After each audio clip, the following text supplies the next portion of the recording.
Melanjutkan cerita sebelumnya, di mana Bupan bertemu dengan seorang kakek tua yang sedang sakit. Dia pingsan.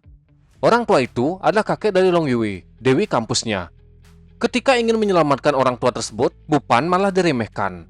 Namun, melihat kondisi orang tua tersebut, Bupan kembali berpikir untuk menolongnya. Tanpa banyak berpikir lagi, Bupan langsung melesat ke arah orang tua tersebut. Sebuah kekuatan dikeluarkan olehnya. Telapak tangan berisikan aura. Kemudian ditempelkan ke dada orang tua tersebut.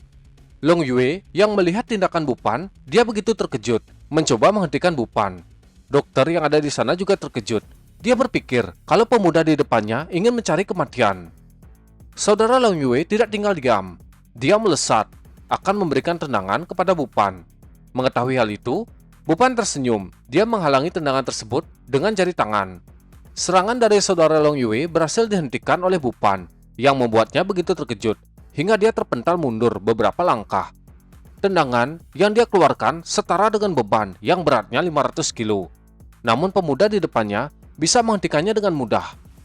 Bupan yang merasa semuanya sudah beres, dia pun pergi. Namun saudara Long Yue mencoba menghentikannya. Bupan berjalan santai sambil mengatakan, dia sudah menolong orang tua tersebut. Bukannya diberikan ucapan terima kasih, malah dia diperlakukan dengan buruk. Teriakan dari Long Yue terdengar. Dia mengatakan kakeknya telah bangun. Seketika, saudara Long Yue menoleh. Dia melihat kakek Long Yue yang benar-benar sudah sadar. Keterkejutan terjadi pada wajahnya. Begitu juga dengan dokter yang sebelumnya memeriksa. Kakek Long Yue dipanggil Long Ao. Dia mulai berdiri dan mengatakan, sesak pada dadanya sudah menghilang. Dia juga menanyakan, di mana pemuda yang telah menyelamatkannya. Pertanyaan tersebut membuat mereka bertiga bingung. Long Ao bersikeras ingin bertemu dengan pemuda tersebut. Dia ingin mengucapkan terima kasih karena telah menyelamatkan nyawanya. Di lain sisi, dokter yang merasakan suasana tidak baik, dia mencoba untuk pergi meninggalkan tempat tersebut. Namun Long Ao berteriak, mengatakan dokter tersebut adalah dokter gadungan. Berpindah ke tempat lain. Saat ini, Bupan baru saja keluar dari toko obat. Dia bergumam, bahan obat yang digunakan untuk berkultivasi masih belum cukup. Saat merenung, tiba-tiba sebuah panggilan masuk. Itu adalah panggilan dari Jinhu. Dia mengatakan, Yang Baye telah kembali dan akan mengadakan pesta pada jam 8 malam. Mereka juga ingin membicarakan sesuatu tentang perceraian Bupan dengan Sikin. Mendengar hal itu, Bupan akan menanganinya sendiri. Berpindah ke dalam klub Sengguan. Di sana sudah ada Bupan. Di sampingnya ada Chu Tianye. Sesaat kemudian, seorang pria berpakaian hitam diikuti oleh beberapa orang. Orang tersebut adalah Yang Baye. Dia berjalan mendekat ke meja pertemuan, kemudian memberikan sapaan kepada Chu Tianye. Mereka pun sedikit ngobrol. Chu Tianye bertanya, apakah Yang Baye tidak takut? Wilayahnya diambil ketika dia pergi ke Songzuo. Pertanyaan itu membuat Yang Baye kesal.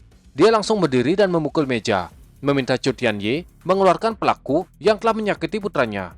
Bupan yang juga ada di sana, dia masih bersikap santai dan menyesap minuman yang ada di atas meja. Kemudian berkata, putramu telah membuat masalah, jadi aku menghukumnya. Pernyataan dari Bupan membuat orang-orang terkejut. Yang Baye yang juga mendengarnya, amarahnya mulai meluap. Dia mengatakan, hari ini anaknya telah meninggal. Chu Tianye mencoba menengahi suasana tersebut. Dia meminta Yang Baye memberikan wajah kepadanya. Namun hal itu tidak dihiraukan oleh Yang Baye. Dia juga mengatakan, Bupan harus mati hari ini, dan Chu Tianye harus keluar dari kota Qiceng. Pengawal Chu Tianye tidak terima. Dia maju dan berniat melawan. Yang Baye menakupkan tangan kepada orang tua yang ada di sampingnya. Orang tersebut dipanggil Master Wu. Melihat pengawal Chu Tianye yang melesat maju, Master Wu tidak tinggal diam. Dia menggunakan jimat untuk melawan. Seketika, pengawal Chu Tianye langsung terpental. Di lain sisi, Bupan merasa ada sesuatu yang aneh dari aura tersebut. Orang-orang yang melihat cahaya dari Master Wu, mereka mulai berpikir, apakah itu adalah sihir? Yang Baye mengatakan, Master Wu adalah Master Peng Shui yang terkenal dari wilayah Songzhou. Dia sebanding dengan seorang dewa. Pernyataan dari Yang Baye langsung ditepis oleh Bupan. Dia berkata, seekor semut berani pamer di depannya. Seketika, sebuah serangan dilepaskan oleh Master Wu mengarah ke Bupan. Dengan santai, Bupan mengeluarkan kekuatannya. Kedua aura saling berbenturan, namun kekuatan dari jimat Master Wu tidak sebanding dengan kekuatan yang dikeluarkan oleh Bupan. Jimat yang dikenakan pun hancur. tubuh Master Wu terpental, menabrak dinding. Master Wu terbatuk, sekujur tubuhnya sakit. Kejadian itu membuat Yang Baye sangat terkejut. Dia melangkah mundur sambil melihat ke sekeliling, mencoba melarikan diri. Namun Bupan menghentikannya. Sebuah tamparan dilepaskan oleh Bupan, mendarat pada wajah Yang Baye. Bupan bertanya, apakah Yang Baye ingin melarikan diri? Merasakan penghinaan, Yang Baye memerintahkan anak buahnya yang dipanggil Daoba untuk menembak Bupan.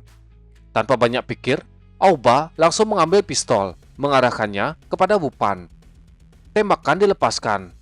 Chu Tianye yang melihat hal itu sangat khawatir. Dia berteriak memperingatkan Bupan. Begitu juga dengan pengawal Chu Tianye. Namun berbeda dengan Bupan, dia sudah siap dengan serangan peluru. Sebuah jimat dikeluarkan. Kemudian Bupan berteriak, Jin Gangpu. Aura yang kuat keluar di sekeliling tubuh Bupan. Peluru yang melesat ke arahnya ditangkap. Wajah orang-orang yang ada di sana kembali dibuat terkejut. Mereka berpikir, bagaimana bisa seorang manusia biasa menahan peluru dengan tangan kosong? Yang Baye yang ada di depannya melihat tindakan Bupan dengan begitu jelas. Wajahnya langsung memucat. Dia berpikir, apakah pemuda yang ada di depannya masih manusia? Peluru yang hancur diperlihatkan. Kemudian, sambil menginjak burung Yang Baye, Bupan mengatakan, dia adalah seorang iblis yang keluar dari neraka. Merasakan situasi yang buruk, Yang Baye menangis, meminta maaf kepada Bupan. Dia akan menyerahkan semua harta yang dia miliki demi hidupnya. Chu Tianye yang melihat kekuatan Bupan, dia kembali berpikir. Sebelumnya, Chu Tianye berencana menaklukkan Bupan. Namun, setelah dia melihat kekuatan Bupan, dia kembali berpikir, hal itu hanyalah sebuah omong kosong. Dalam suasana yang masih hening, Bupan memanggil Chu Tianye, menanyakan apakah dia mau menerima kekuasaan. Chu Tianye yang masih syok, dia pun terkejut dan mengatakan akan menerima hal tersebut. Dia akan mengaturnya untuk Bupan. Dengan cepat, Chu Tianye memerintahkan penjaga mengambil alih harta milik Yang Baye. Orang-orang yang ada di sana tidak menyangka kelompok Yang Baye yang telah berusia puluhan tahun akan berakhir di sini. Merasakan suasana sudah dalam kendalinya, Bupan menghampiri Master Wu. Dia menanyakan, dari mana Master Wu mendapatkan jimat tersebut. Master Wu mencoba berdiri, kemudian dia mengatakan, jimat itu dia dapatkan dari Daodu. Bupan merasa tidak asing dengan nama tersebut. Kemudian memerintahkan untuk mengusir Master Wu. Penjaga Chu Tianye yang mendengar perintah Bupan, dia pun memberikan pukulan kepada Master Wu. Sampai-sampai Master Wu terpental keluar, menembus dinding tempat tersebut. Bupan menyerahkan semua harta dan kekuasaan kepada Chu Tianye. Dengan syarat, pertama, Chu Tianye harus membantu perusahaan Yeshiki. Kedua, dia harus membantu mengumpulkan beberapa obat herbal yang berusia ratusan tahun. Setelah menyerahkan daftar bahan obat kepada Chu Tianye, Bupan pun pergi meninggalkan tempat tersebut. Berpindah ke perusahaan Yejia milik Sikin. Saat ini, Sikin masih bersedih. Kepalanya sangat berat. Dia memikirkan perusahaannya yang akan bangkrut. Tiba-tiba, seorang karyawan masuk ke ruangan Sikin. Dia mengatakan, barang perusahaan mereka telah diluncurkan. Pinjaman dari bank telah disetujui. Kejadian tak terduga itu membuat Sikin begitu terkejut. Tidak hanya itu, banyak perusahaan ingin bekerja sama dengan perusahaannya. Situasi itu membuat Sikin terkejut. Dia mengingat perkataan dari suaminya, yaitu Bupan, dan berpikir, apakah semua ini karenanya? Tanpa banyak berpikir, Sikin langsung mengadakan rapat darurat. Berpindah ke sebuah tempat, di sana ada sebuah ruang yang besar. Saat ini Chu Tianye ada di sana bersama Bupan. Dia membawakan Bupan obat yang dia minta. Sebuah kotak diperlihatkan ke Bupan. Dalam kotak tersebut terdapat beberapa bahan herbal dengan umur ratusan tahun, sesuai dengan apa yang diminta Bupan. Apa yang dilakukan Chu Tianye membuat Bupan senang. Sebagai ucapan terima kasih, Bupan memberikan beberapa jimat kepada Chu Tianye. Jimat tersebut dapat membantu Chu Tianye terhindar dari bahaya. Chu Tianye ia sudah mengetahui bagaimana kekuatan jimat milik Bupan, dia pun mengucapkan terima kasih. Bupan mengambil bahan herbal yang diberikan. Dia berpikir, dengan bahan tersebut, dia bisa memperbaiki energi yin di dalam tubuhnya. Berpindah ke sebuah hutan di Gunung Sulin. Saat ini, Bupan sudah berada di sana. Dia berencana melakukan alkimia. Namun karena tidak ada tungku alkimia, dia berencana menggunakan ere alkimia. Bupan mengeluarkan lingkaran 8 ere. Kobaran api mulai keluar dari tengah-tengah ere.